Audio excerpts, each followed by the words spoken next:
goes to plan. So today we're going to make, I was going to say Christmas, an Easter spring door wreath. So planning that hopefully a lot of the material that you'll be able to work from of your own garden, or you'll be able to source locally. Because I do understand all the flower shops are closed, so it's not possible to buy any of the material.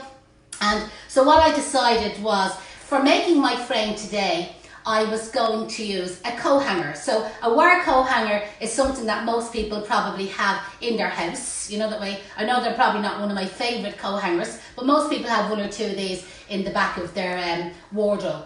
So you'll need two altogether, and with the co-hanger, using like a sharp snips or like a pliers. Now my dad's done this for me, being honest, because it is quite thick to cut through, and the scissors wasn't strong enough. So what he did was he cut, you see the hook out, so you don't need this hook, okay? So you can throw that out. And then what he did with the co-hanger then, when he was then able to kind of like mould it into the shape that he wanted. And then on either end of the open piece of co-hanger where the hook was cut off, he made a little bend like that, and the same on the other end, and was able to hook them inside each other, and that's what made the complete circle. So that's what I have here. So you can see, hopefully you can see that up close there. That's where the little joining is made. And then what I got him to do is with the second co-hanger, do exactly the same thing, but this time make the circle a little bit smaller. So that's my second one. And then using twine. Now I'm using like what we call the hand-tied twine that we use here at the school, but normal twine would actually do. A piece of wool, a strong thread, or to be honest, anything at all would do, is I join the two of them together. And the plan will be then that I'll join them together on the opposite side. Now don't worry if the spacing in between them is not exact. It doesn't really matter. And I was stuck one day doing this, and I actually made it on a single co-hanger. I hadn't even got the smaller circle on the inside, and it still worked.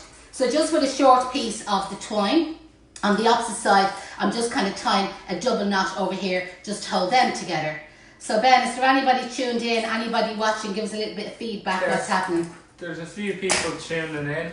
Okay. So we have Annette Wide. Hi Annette, how are you? Thanks for tuning in. Hi Janette, dry and cold here in Cork. Oh yeah, well to be honest, like it's actually lovely here today in Dublin. A little bit cold out, you know that way, and it's dull, but it's dry. And I think, like whatever about being stuck inside the house, if it was raining outside now, it would drive us mad altogether.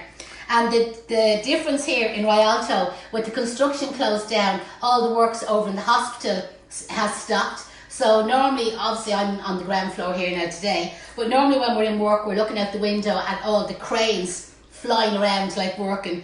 But it's so quiet, like it's amazing how quiet it is. So can you see that I'm just using the little pieces of twine there to join up these two circles? And as I said, like it doesn't have to be exact, and it doesn't have to be real neat. Now, if you prefer, you could use like one of the wire rings, and some of you may have the wire rings that I would have showed you before on my online classes, and you could use that instead. It's just I do often mention about using co-hangers, and people then message me to say, what do you mean using a co-hanger? Are you using the hook to hang it on the door? And it is hard to describe, so I said, right, here goes, there's our frame. So there's my wire frame made, ready to make our door wreath on.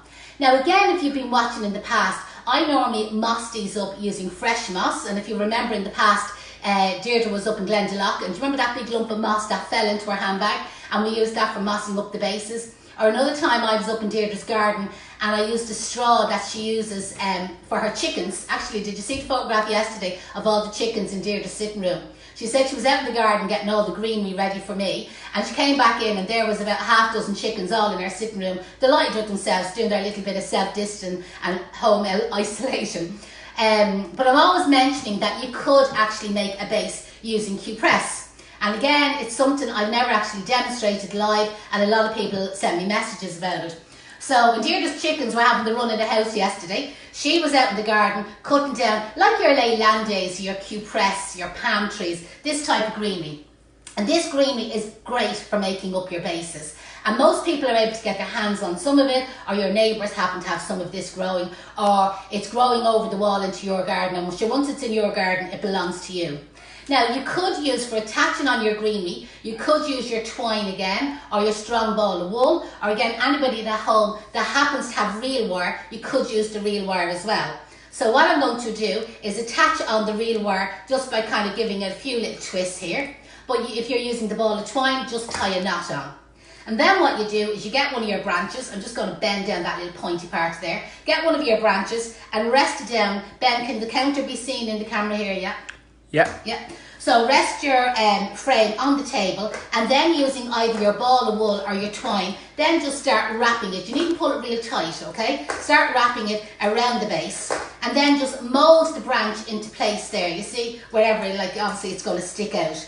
Now you could make these ring frames a lot larger by using 2 co-hangers as in a third co-hanger and joining it up, you see, to make using that same technique of the 2 hooks joined together. And you could make your outside circle that little bit larger, which the one I'm actually going to demonstrate on today, I have got a larger base made for doing that. But this is just to show you what you can get made out of just the 2 co-hangers.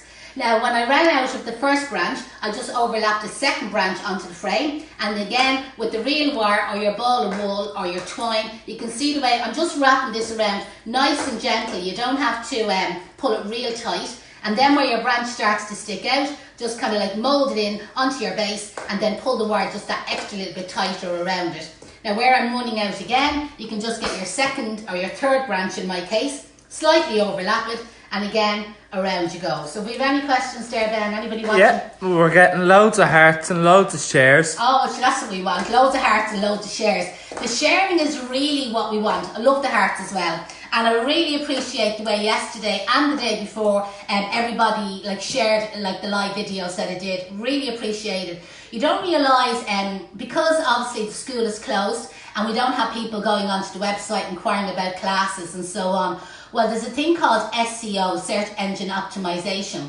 And what happens is when people then stop visiting your website, you know what I mean, Google starts to move you down in the charts. So what I need you to do is by you keep sharing our posts on Facebook, it makes Google move us back up again.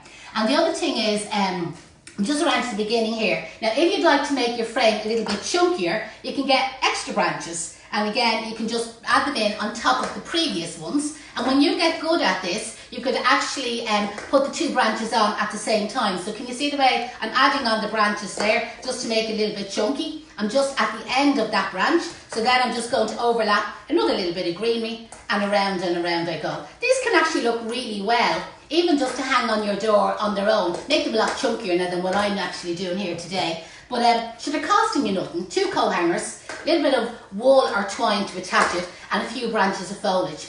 And where the Q press lasts for ages, you could use other types of foliage that you happen to have in your garden, but obviously they're not going to last as long.